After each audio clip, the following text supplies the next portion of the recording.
Mjeshtri i klarinetës, Zhani Struga, feston sot 63 vjetorin e lindjes, me një rrugëtim të gjatë artistik, të ndërtuar me pasion, përkushtim dhe dashuri për muzikën popullore shqiptare. Prej vitesh, interpretimi i tij karakteristik ka shoqëruar aktivitete të shumta kulturore, duke e kthyer emrin e tij në një referencë të njohur dhe të respektuar nga publiku.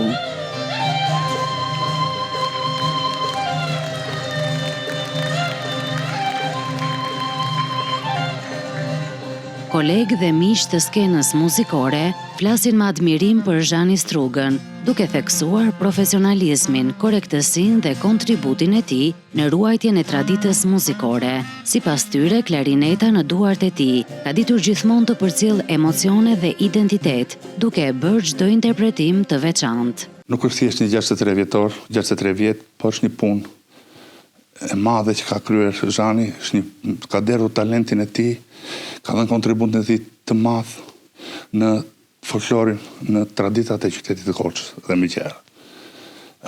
Zhani Struga është një klarinetist tipik, mbas tabanit korçar, domethënë mbas Lulushit, domethënë Zhani është një figurë e kompletuar. Në këtë ditë i uroj edhe qindra vjet të festoj edhe të ketë shëndet dhe vetëm shëndet. Në radhë të parë ju urojmë gëzuar ditëlindjen, qoftë gjithmonë me klarinet, ashtu siç i ka hije dhe për shumë vite të tjera, dhe është fat për mua që kam qenë krah tij që në fëmijëri edhe deri dita sot në klarinet dhe në muzikën që ai ka prodhuar.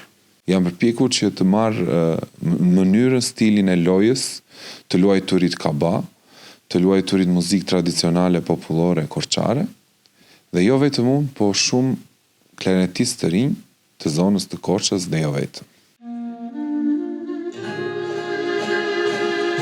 Në ditën e tij të lindjes, urimet për shëndet, jetë të gjatë dhe suksese të mëtejshme artistike shoqërojnë një artist që vazhdon të mbetet aktiv dhe i përkushtuar ndaj muzikës popullore dhe publikut që e ndjek prej vitesh.